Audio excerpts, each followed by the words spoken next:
game in Indiana against the Pacers. Donovan Mitchell and company, 5th in the Eastern Conference, but looking to win back-to-back games for just the first time since early January. Miles Turner had other plans, though. He, of the newly signed extension, grabs his own miss and puts it back in for the Pacers, who came in having lost 4 of 5. An All-Star game snub by many accounts. Darius Garland knocking down a 3. He came in averaging 22 points and over 8 assists on the season. Jared Allen gets the easy dunk. How about Buddy Hield knocking down a triple, as he is wont to do? 35-34 Pacers, but the Cavs establish a big lead later in the second. Garland knocks down a 3. Then he finds Evan Mobley inside for the slam. Then Donovan Mitchell knocks down a 3-ball in the corner, and he decided he liked that one so much, he's going to step back and knock down another one. Cleveland outscores Indiana 35-21 in the second quarter to take a 62 up where he left off in the third quarter. Nice backdoor cut. Donovan Mitchell finds him for the lay-in, and then Garland lobbing to Jarrett Allen for the lay-in. Cleveland shot 52% from the floor in this game. They led by 23 at that point. Miles Turner trying to keep the Pacers in it. He had 27 and 10 to lead the way for Indiana. Donovan Mitchell, 19-point effort in this one. There's another 3. It was 98-79 at that point. And Ricky Rubio assisting to Garland, who knocks down another 3. 24 for him. And Jared Allen had 18 points and 13 rebounds. Here he is, the big fella running the floor and making it look smooth. Look at him gliding through the air. Cleveland's now won 3 of 4. They take down Tyrese of the Hornets, former coach of the Orlando Magic, but his Hornets were losers of 3 in a row and 5 of 7 coming into this one. In transition early on, Terry Rozier, that layup puts him over 7,000 career points. How about for Orlando on the other end? Paolo Banchero, the miss. Jonathan Isaac still working his way back into the rotation. 6 points, 7 rebounds, and a block in just 11 minutes of action. Rozier had 24 in the ball game, including that 3. He's gone for 20 or more now in 6 straight games. Bull with the finish right there. No look pass from Markelle Fultz. Wendell Carter Jr. knocking down a 3. He had 20 points and 12 rebounds. And the number 1 overall pick strolling to the bucket for an easy. How about on the other way? Markelle Fultz picks up the loose ball. 3-on-1 break. A little fancy dribbling. Goes between his legs and gets the lay-in. LaMelo Ball. We finally hear from him here in the third quarter. Plus the foul right there with the finger roll. As Charlotte trailed by 9 after the made free throw. Banchero driving baseline. Tough finish is good. And here he is once again. This time he's going to get the ball from Fultz and a 2-hand flush. Banchero just 6 of 20 from the floor, but he was 10 of 11 from the free throw line. 22 points and 10 rebounds. LaMelo missing a 3. Gets another crack at it and knocks it down. He's now hit 3s in 43 consecutive games, and then the steal, and he pulls up for 3 on the break, and that's good. He was 6 of 13 from beyond the arc, and he gives Charlotte a 1-point lead right there, 91-90. P.J. Washington with the flush. 95-92 now in favor of the Hornets with 9.5 to play. But then Franz Wagner on the left wing is good for 3. LaMelo coming right back. Charlotte trailing by 7 at this point. He sneaks into the corner for another triple. He had 26 of his 33 after halftime. But Orlando going to close this one out. Markelle Fultz, a pull-up from the elbow. He had 16. Minnesota Timberwolves. But if they were to extend that win streak, they would have to do so without Nikola Jokic and Jamal Murray, as Michael Porter Jr., the only regular starter for the Nuggets in this one. D'Angelo Russell taking advantage. Nice bounce pass right there. And then he knocks down a 3. He had 14 of his 18 points in the first quarter. Also dished out 10 assists. Jordan McLaughlin playing in his first game since December 9th. That right there, his only bucket in 9 minutes of action. Jalen Noel had 9 first-half points off the bench. Things going awfully well for Minnesota in the early going.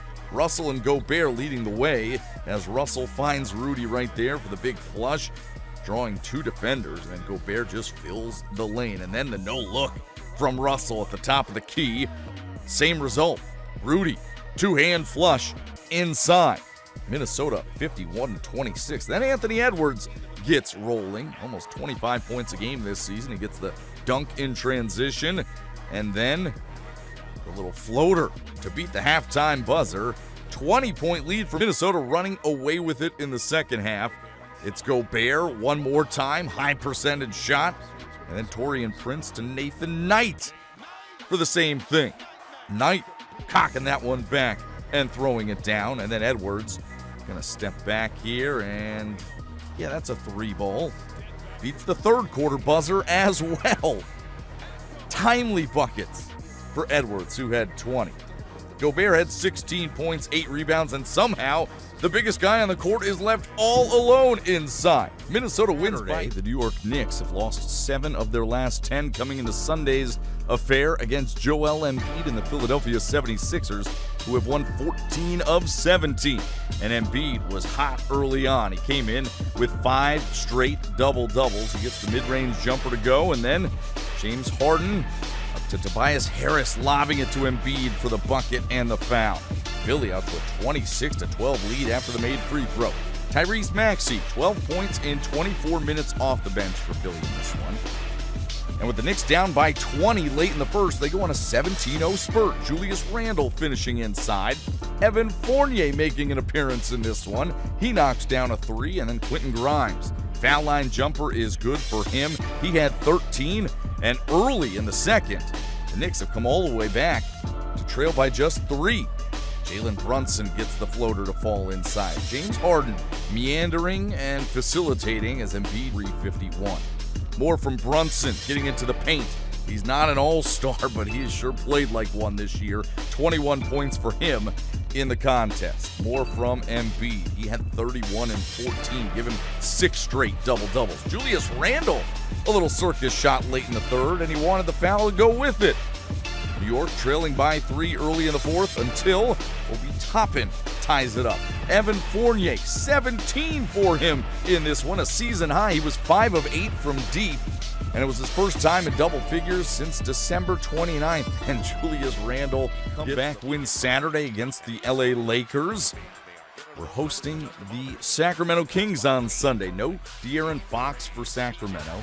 No Brandon Ingram in this one for New Orleans, so C.J. McCollum taking the lead as the Pelicans came out hot early, up 16-5 after that. Then Willie Hernan-Gomez finishes at the rim. It's 26-12 in the first quarter. But the Kings would close the gap in the second.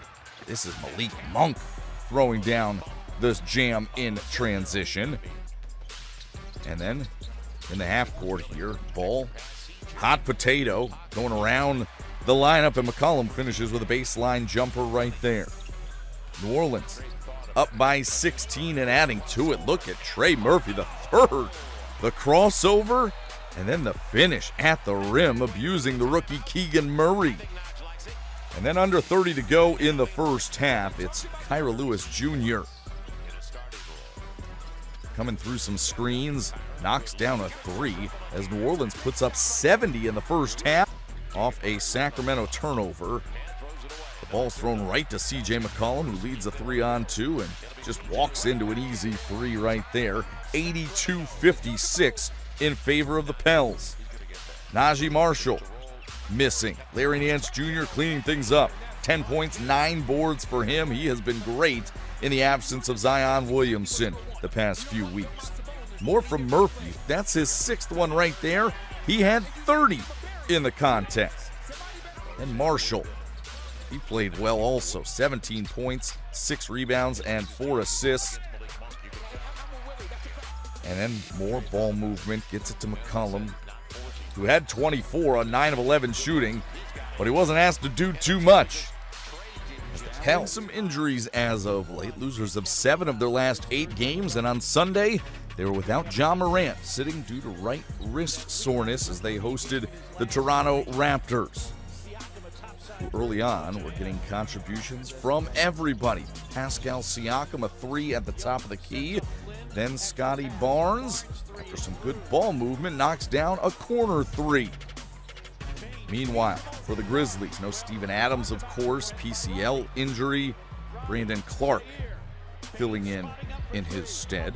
The dunk, and then Desmond Bain knocking down one of his 4 triples in 7 attempts, as he tends to be the leading scorer with Ja Morant out of action. Look at Precious Achiuwa going up in traffic to throw down the lob from Fred VanVleet. Achiuwa had 10 points. He scored in double figures, and now 10 of his last. He had 15.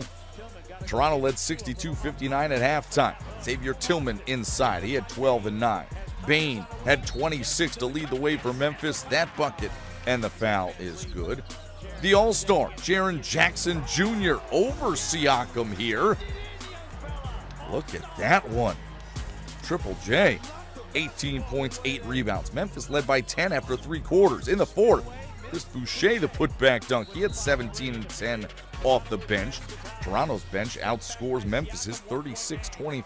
Siakam had 19. That was a team high for the Raptors. And Scotty Barnes had 13 of his 16 in the fourth quarter. Toronto was up by 1 at that point. It's a 3-point advantage now. And Jaren Jackson Jr. is the guy who gets the last shot trying to tie it up for Memphis. He back irons it.